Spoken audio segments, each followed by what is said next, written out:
இன்று சந்திர கிரகணம், அதாவது சில ராசிக்காரர்களுக்கு யோக பலன்களை கொடுக்கும், சில ராசிக்காரர்களுக்கு பாதிப்பு அதிகம் அப்படின்னு சொல்லலாம். இதுல 3 ராசிக்காரர்களுக்கு சிக்கல் இருக்காம். இந்த சந்திர கிரகணம் இந்திய நேரத்தின்படி காலையில 6:53 மணிக்கு தொடங்கி மதியம் 12:31 வரைக்குமே இந்த சந்திர கிரகணமானது இருக்கு. இந்த கிரகணம் பகல் வேளையில நிகழ்வதனால இந்தியாவில் இருந்து இதனை பார்க்க முடியாது அப்படின்னு சொல்லப்படுறாங்க. இந்த கிரகணத்தினோட தாக்கம் அப்படிங்கிறது அனைத்து ராசிக்காரிடம் ஏதாவது ஒரு வகையில் காணப்படலாம். அப்படின்னா கூட குறிப்பிட்ட சில ராசிக்காரர்கள் மட்டும் கூடுதலான கவனத்தோட எதிலும் ரொம்ப எச்சரிக்கையா இருக்கிறது ரொம்ப நல்லது அப்படின்னு ஜோதிட கணிப்புகள் சொல்லப்படுறாங்க.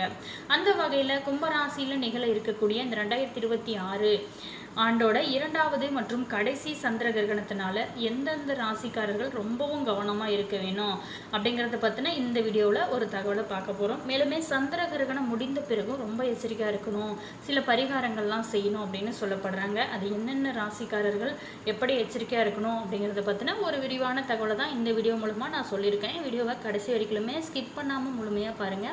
வீடியோ பிடிச்சிருந்தா லைக் பண்ணுங்க, கமெண்ட் பண்ணுங்க, ஷேர் பண்ணுங்க. நீங்க இன்னும் இனியவள் உற்சாகம் சேனலை சப்ஸ்கிரைப் பண்ணாமல் இருந்தீங்களா சப்ஸ்கிரைப் பண்ணிட்டு கூடவே இருக்க பெல் ஐக்கானையும் ப்ரெஸ் பண்ணிட்டு வாங்க வீடியோக்குள்ள போகலாம். கடகராசி அன்பர்களுக்கு பணி செய்யக்கூடிய இடத்துல வேலைப்பளு கணிசமாக அதிகரிக்கும். இதன் காரணமான மன அழுத்தம், உடல் நல கோளாறுகளும் ஏற்பட வாய்ப்பு இருக்கிறதுனால போதிய ஓய்வெடுப்பு, ஆரோக்கியத்தில் கூடுதலான கவனம் செலுத்துவது ரொம்ப அவசியம்.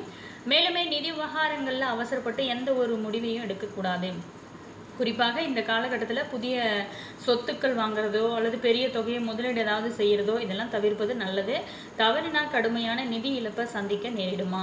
அடுத்து மட்டும் இல்லாமல் கன்னிராசி அன்பர்களை பொறுத்த வரைக்குமே பேச்சில் அதிக நிதானம் தேவைப்படும் நேரம் அப்படின்னு சொல்லலாம். குடும்பத்திலோ அல்லது பணி செய்யக்கூடிய இடத்திலோ நீங்கள் பேசும்போது தேவையில்லாத வார்த்தைகளை பயன்படுத்துறது, பெரிய அளவிலான கருத்து வேறுபாடுகளும் சரி மோதல்களும் வர வாய்ப்பு இருக்கிறதுனால கொஞ்சம் கவனமாக இருங்க. மேலுமே உங்களுடைய கடின உழைப்பிற்கு ஓரளவு பலன் கிடைச்சா கூட எதிர்பாராத செலவுகள் எழக்கூடும். அப்படிங்கிறதுனால ரொம்ப சிக்கனம் தேவை. புதிய தொழில் தொடங்க திட்டமிட்டு இருந்தீங்க அப்படின்னா அவசரப்படாமல் சூழ்நிலையை முழுமையாக ஆராய்ந்து கவனமாக முடிவெடுக்கிறது ரொம்ப நல்லது. கிரகணம் தங்களோட சொந்த ராசியிலே நிகழ்வதனால கும்பராசி அன்பர்களை பொறுத்த வரைக்கும் ரொம்ப எச்சரிக்கையாக இருக்க வேணும். அதாவது சிறு அலட்சியம் கூட மிகப்பெரிய பொருளாதார இழப்பை ஏற்படுத்தக்கூடும். வியாபாரிகள் லாபம் வழக்கத்தை விட கூடுதலான உழைப்பு செலுத்த வேண்டியதாக இருக்கும். அப்படிங்கிறதோட புதிய திட்டங்களை செயல்படுத்துவதில் தயக்கமும் கவனமும் தேவை. அதே போல் பணி செய்யக்கூடிய இடத்துலையும் குடும்ப உறவினர்களும் நிதானமாக கையாள்வது ரொம்ப அவசியம். சிறிய வாக்குவாதங்கள் கூட பெரிய பிரச்சனையாக மாற வாய்ப்பு இருக்கிறதுனால இந்த காலகட்டத்தில் பொறுத்த வரைக்குமே ரொம்ப எச்சரிக்கையாக இருந்தீங்க அப்படின்னா இந்த பிரச்சனைகள்லாம் நடக்காது.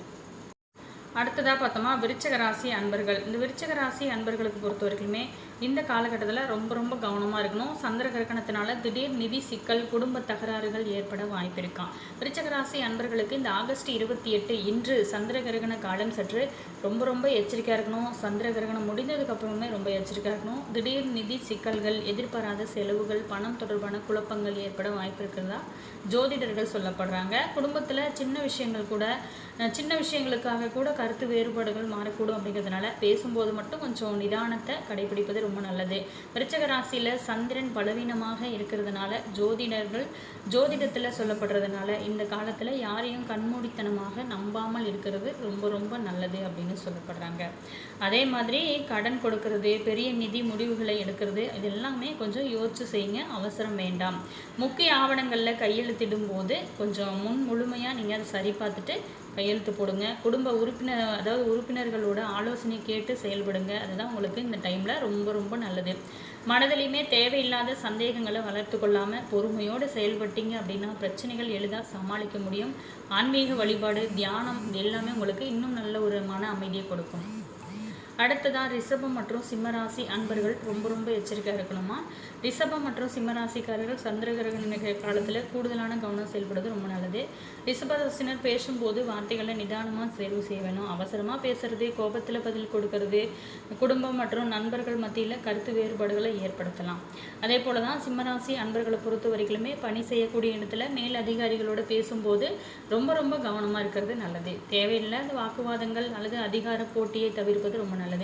உங்களோட திறமையை நிரூபிக்க அவசரப்படாமல் பொறுமையோடு செயல்படுங்க, அது ரொம்ப நல்லது. பணி செய்யக்கூடிய இடத்துலையுமே சக ஊழியர்களோட கருத்து மோதல் ஏற்பட்டாலும் உடனடியாக பதிலடி கொடுக்காம சூழ்நிலையை கொஞ்சம் புரிஞ்சுக்கிட்டு நீங்கள் பேசுகிறது நல்லது. முக்கிய முடிவு ஏதாவது எடுக்கும்போது மட்டும் உணர்ச்சி வசப்படாமல் நிதானமாக யோசிச்சு செயல்படுங்க. ஒரு முடிவெடுங்க, அதுதான் சரியான முடிவாக இருக்கும். கிரகணம் முடிந்ததுக்கு அப்புறமும் சரி, கிரகண நேரத்துலையும் சரி, கோபத்தை மட்டும் கொஞ்சம் குறைச்சிக்கோங்க. நேர்மையான சிந்தனையோடு செயல்பட்டீங்க அப்படின்னா தேவையில்லாத பிரச்சனைகளை தவிர்க்க முடியும். குடும்பத்திலையும் சரி, பணி செய்யக்கூடிய இடத்துலையும் சரி, அந்த காலகட்டத்தில் அமைதியை பேணுவது இந்த காலகட்டத்தில் ரொம்ப ரொம்ப நல்லது அப்படின்னு சொல்லலாம். மீனராசிக்காரர்களுக்கு பொறுத்த வரைக்குமே சந்திர கிரகணத்தினால பார்த்தீங்களா தேவையில்லாத செலவுகள், உடல் நலத்தில் சின்ன சின்ன பாதிப்புகள் ஏற்பட வாய்ப்பு இருக்காம். மீனராசி அன்பர்களுக்கு இந்த சந்திர கிரகண காலம் செலவு, ஆரோக்கிய விஷயங்களில் கூடுதலான கவனம் தேவைப்படும் கூடிய ஒரு காலமாக அமைஞ்சிருக்கான். மேலுமே உணர்ச்சி வசப்பட்டு தேவையில்லாத பொருட்களை வாங்குறது, திட்டமிடாமல் பணத்தை செலவு செய்கிறது, இதெல்லாம் கொஞ்சம் யோசிச்சு செய்யுங்க. பெரிய முதலீடுகள், முக்கிய நிதி முடிவுகளை அவசரமாக எடுக்க வேணாம். குடும்பத்தினர் அல்லது நண்பர்களோட இந்த டைமில் வற்புறுத்தலாக தேவையில்லாத செலவுகளை செய்யாமல் உங்களோட பட்ஜெட்டை நீங்கள் கருத்தில் கொண்டு செயல்படுறது ரொம்ப நல்லது. உடல் நலத்திலையும் சரி, கூடுதலான அக்கறை காட்டுறது ரொம்ப அவசியம். தூக்கம், உணவு, ஓய்வில் அலட்சியம் காட்டாமல் தினசரி பழக்க வழக்கங்களை சீராக வச்சுக்கோங்க. அதிகமான மன அழுத்தம் மற்றும் தேவையில்லாத சிந்தனைகளை தவிர்க்க தியானம், ஆன்மீக செயல்களில் ஈடுபடலாம். உடல்லையுமே ஏதாவது அசௌகரியம் ஏற்பட்டால் அதை அலட்சியப்படுத்தாமல் உரிய கவனம் செலுத்துறது ரொம்ப நல்லது. பொறுமையாகவும் திட்டமிட்டும் செயல்பட்டால் இந்த காலகட்டத்தில் ஏற்படக்கூடிய அந்த தேவையில்லாத குழப்பங்களை எளிதாக நீங்கள் சமாளிக்க முடியும். மேலுமே சந்திரனை சாந்தப்படுத்தக்கூடிய பரிகாரங்கள் செய்கிறது ரொம்ப நல்லது. அதாவது சந்திர கிரகண காலத்தில் சந்திரனை சாந்தப்படுத்த திங்கட்கிழமை சிவபெருமான வழிபட்டு வர சிவலிங்கத்திற்கு பால் அல்லது தண்ணீர் அபிஷேகம் செய்கிறது ரொம்ப நல்லது. ஜோதிடத்தில் சிறந்த ஒரு பரிகாரமாக பார்க்கப்படுது. ஓம் சோம் சோமாய நமக அப்படிங்கிற மந்திரத்தை ஒரு 108 முறை நீங்கள் ஜபிக்கலாம், ரொம்ப நல்லது. அதே மாதிரி ஏழை எளியவங்களுக்கு பால், அரிசி, தயிர் போன்ற வெள்ளை நிற உணவுப் பொருட்களை தானமாக வழங்குறது நல்லது. தாயினோட ஆசீர்வாதம் பெறுவதும், மன அமைதிக்காக தியானம் செய்வதும், இறை வழிபாட்டில் ஈடுபடுவதும் சந்திரனோட பாதிப்புகளை குறைக்க உதவும் அப்படின்னு ஜோதிடர்கள் சொல்லக்கூடிய ஒரு முக்கியமான கருத்தாக இது சொல்லப்படுது. மேலுமே உங்களுக்கு இந்த காலகட்டத்தை பொறுத்த வரைக்கும் ரொம்ப எச்சரிக்கையாக இருக்கிறது ரொம்ப ரொம்ப நல்லது. இந்த சந்திர கிரகணமானது ரொம்ப அதாவது இந்த ஆண்டோட 2வது கடைசி சந்திர கிரகணமானது நிகழ்ந்துட்டு இருக்கு. இந்த நாளில் சந்திரனும் இணைந்து கும்பராசியில் சஞ்சரிக்க இருக்கிறார். இந்த கிரகணத்தின் விளைவாக அதாவது 6 ராசியை சேர்ந்த நண்பர்களுக்கு சில சிரமங்களை சந்திக்க நேரும் அப்படிங்கிறது சொல்லப்படுறாங்க. எந்த ராசி சேர்ந்தவங்க கவனமாக இருக்கணும். அறிவியலின்படி கிரகணம் அப்படிங்கிறது ஒரு அரிய நிகழ்வாக கருதப்பட்ட, அதாவது ஜோதிட ரீதியாக இது ஒரு அசுபமான நிகழ்வாக பார்க்கப்படுது. இதனால் கிரகணம் முடிந்ததுக்கப்புறம் சில பரிகாரங்கள், சில வழிமுறைகள் கடைபிடிக்கிறது ரொம்ப நல்லது. கிரகண டைம்லேயும் ரொம்ப எச்சரிக்கையாக இருக்கணும். கிரகணம் முடிந்ததுக்கப்புறம் பார்த்தீங்களா நீங்கள் வீட்டை க்ளீன் பண்ணிட்டு தலை குளிச்சுக்கிறது ரொம்ப நல்லது. இந்த அதாவது அந்த விதத்தில் ஆகஸ்ட் 28ஆம் தேதி இன்று பார்த்தீங்களா இந்த நிகழ்ந்துட்டு கொண்டு இருக்கிற இந்த சந்திர கிரகண காரணமாக எந்த ராசிக்காரர்கள் ரொம்ப எச்சரிக்கையாக இருக்கணும். அதாவது இந்த கிரகணம் முடிந்ததுக்கும் அப்புறம் ரொம்ப எச்சரிக்கையாக இருக்கிறது ரொம்ப நல்லது. ஆகஸ்ட் 28 இந்த சந்திர கிரகண நேரத்தில் கும்பராசி சந்திரன் மற்றும் ராகுவும், சிம்மராசியில் சூரியன் மற்றும் கேதுவும் சஞ்சரிப்பாங்க. அது மட்டும் இல்லாத இந்த கிரகணமானது சூரியன் மற்றும் சந்திரன் இடையே பூமி ஒரே நேர்கோட்டில் வரும்போது தான் பூமியோட நிழல் சந்திரனின் மீது விழுவதன் காரணமாக இந்த கிரகணம் ஏற்படுது. ஜோதிடத்தின்படி சந்திரன் ஒருவரோட உணர்ச்சி மற்றும் மனதை கட்டுப்படுத்தக்கூடியவர். இதன் காரணமாக சந்திர கிரகணத்திற்கு இந்த 6 ராசிக்காரர்கள் ரொம்ப எச்சரிக்கையாக இருக்கணுமா. அதாவது இந்த முடிந்ததுக்கு அப்புறமும் கூட நீங்கள் ரொம்ப எச்சரிக்கையாக இருக்கணும். மேச ராசியை சேர்ந்தவங்க காதல் மற்றும் குழந்தைகள் தொடர்பான விஷயங்களில் சில பிரச்சனைகளை சந்திப்பீங்களாம். அதே நேரத்தில் சந்திரன் மற்றும் ராகுவோட நினைவு காரணமாக மிகப்பெரிய தாக்குமாறு உங்களுடைய மனநிலை தொடர்பான தாக்கமோ இந்த டைமில் உணர்ச்சி வசப்படக்கூடிய நிலையில் இருக்குமா. மேலுமே இந்த காலகட்டத்தை பொறுத்த வரைக்குமே குடும்ப பிரச்சனைகளில் கொஞ்சம் விட்டு கொடுத்து போகிறது ரொம்ப நல்லது. மேலும் நிதி சார்ந்த விஷயங்கள் ஏற்ற இறக்கமாக இருந்ததாக இருக்குமா. அதனால் உணர்ச்சி வசப்பட்டு செலவுகளை செய்கிறது, முதலீடுகள் செய்கிறது இதெல்லாம் கொஞ்சம் தவிர்த்துக்கிறது நல்லது.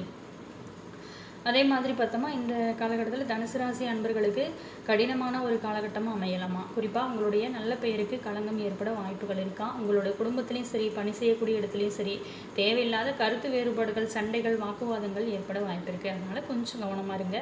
இது உங்களோட மனதை பாதிக்க வாய்ப்புகள் இருக்குது. பணி செய்யக்கூடிய இடத்துலையும் சக ஊழியர்களையும் உயர் அதிகாரிகளோட இணக்கமாக நடந்து கொள்வது ரொம்ப நல்லது. நிதி சார்ந்த விஷயங்களில் திட்டமிடாமல் எந்த ஒரு செலவையும் செய்ய வேணாம். அவசரத்தில் ஒரு முடிவெடுக்கிறது கொஞ்சம் நீங்கள் யோசிச்சு எடுங்க. எப்போவுமே அவசரத்தில் முடிவு எடுத்தோம் அப்படின்னா தவறான முடிவாக தான் எடுப்போம். மகர ராசியை சேர்ந்தவங்களுக்கு இந்த சந்திர கிரகணத்தின் காரணமாக நிதி சார்ந்த விஷயங்களில் சிரமங்களை சந்திப்பீங்களாம். மேலுமே குடும்பத்தில் கருத்து வேறுபாடுகள் ஏற்பட வாய்ப்பு இருக்காம். நீங்கள் செய்யக்கூடிய தொழிலில் சற்று ஏற்ற இறக்கங்களோட நிலவும் அப்படிங்கிறதுனால சரியான இலக்கு அடைய உங்களுடைய கடின உழைப்பு கண்டிப்பாக தேவைப்படும். மேலுமே சூழல் இந்த காலகட்டத்தில் சாதகமற்ற ஒரு சூழலாக இருக்குது அப்படிங்கிறதுனால முடிவு எடுப்பதில் குழப்பமான ஒரு நிலை இருக்கும். உங்களோட சொல் செயல்பாடுகளில் ரொம்ப ரொம்ப எச்சரிக்கை இருக்கிறது இந்த காலகட்டத்தை பொறுத்த வரைக்கும் ரொம்ப ரொம்ப நல்லது. அதே மாதிரி சந்திர கிரகணம் முடியக்கூடிய நேரத்தில் இருக்கிறோம். சந்திர கிரகணம் முழுமையாக முடிந்ததுக்கப்புறம் நீங்கள் உடல் மற்றும் மன தூய்மைக்காக சில ஆன்மீக வழிபாடுகளையும் பரிகாரங்களையும் செய்கிறது இந்த பிரச்சனைகள்லாம் உங்களுக்கு இனி வரக்கூடிய காலகட்டத்தில் நடக்காது. செய்ய வேண்டிய முக்கியமான பரிகாரங்கள் வழிமுறைகள் என்ன அப்படின்னு பார்த்தோமா, நீங்கள் கிரகணம் முடிந்ததுக்கப்புறம் வீட்டை க்ளீன் பண்ணிட்டு குளிச்சுக்கோங்க. கிரகணம் முடிந்ததும் பார்த்தீங்களா குளிர்ந்த நீரில் அல்லது கங்கை நீரில் கலந்த நீரில் குளிச்சுக்கிறது ரொம்ப நல்லது. குளிக்கக்கூடிய அந்த தண்ணீரில் சிறிதளவு கல் உப்பு சேர்த்து கொள்வது எதிர்மறை ஆற்றலை நீக்குமா. அடுத்ததாக பார்த்தோமா இறை வழிபாடுகள் தான். கிரகணம் முடிந்த பிறகு குளிச்சுட்டு அருகில் இருக்கக்கூடிய கோவிலுக்கு போயிட்டு தரிசனம் செய்கிறது ரொம்ப நல்லது. சிவபெருமான் அல்லது சந்திர பகவானுக்குரிய அந்த மந்திரங்களை உச்சரித்து நீங்கள் வழிபாடு செய்யலாம். அடுத்ததாக தானம் செய்கிறது ரொம்ப நல்லது. அரிசி, சர்க்கரை, பால் போன்ற வெள்ளை நிற பொருட்களை ஏழைகளுக்கு தானமாக கொடுக்கறது நல்லது. அடுத்ததாக பார்த்தோமா பித்ரு வழிபாடுங்க. கிரகணம் முடிந்ததும் முன்னோர்களுக்கு பித்ருக்கள் தர்ப்பணம் அல்லது திதி கொடுத்தா பல நன்மைகள் உங்களோட வாழ்க்கையில் ஏற்பட ஆரம்பிக்குமா. மேலுமே இந்த தோஷங்கள், அதாவது கிரகண தோஷங்கள், கிரகண பரிகாரங்கள் செய்வதன் மூலம் இதெல்லாம் உங்களுக்கு சரியாகும். மேலுமே உங்களோட வாழ்க்கை எப்போவுமே மகிழ்ச்சியாக இருக்குன்னா இந்த சின்ன சின்ன விஷயங்களை நீங்கள் ஃபாலோ பண்ணிங்களாவே போதும். உங்களோட வாழ்க்கை எப்பவும் மகிழ்ச்சியாகவும் ரொம்ப பிரகாசமாகவும் இருக்கும். என்ன நேயர்களே, இந்த வீடியோவில் நம்ம எந்த ராசிக்காரர்களுக்கு இந்த சந்திர கிரகணத்தினால என்ன மாற்றங்கள்லாம் நடக்க போகிறது அப்படிங்கிறத பார்த்தோம். வீடியோ பிடிச்சிருந்தால் லைக் பண்ணுங்கள், கமெண்ட் பண்ணுங்கள், ஷேர் பண்ணுங்கள். நீங்கள் இது போன்ற சுவாரஸ்யமான தகவலை தெரிஞ்சுக்கணும் அப்படின்னாலும் மறக்காமல் நம்ம இனியவள் உற்சாகம் சேனலை சப்ஸ்கிரைப் பண்ணிவிட்டு கூடவே இருக்க பெல் ஐக்கானையும் ப்ரெஸ் பண்ணிக்கோங்க. அப்போ தான் நாங்கள் போடுற புது புது நியூ வீடியோஸ்லாம் உடனுக்குடன் உங்களுக்கு நோட்டிஃபிகேஷன் வரும். உங்களோட கருத்து என்ன அப்படிங்கிறத மறக்காமல் கமெண்ட்ஸை சொல்லுங்கள். அதே மாதிரி உங்களுடைய உறவுகள் வகையில், நண்பர்கள் வகையில் இந்த வீடியோவை ஷேர் பண்ணிவிடுங்க. Always thank you.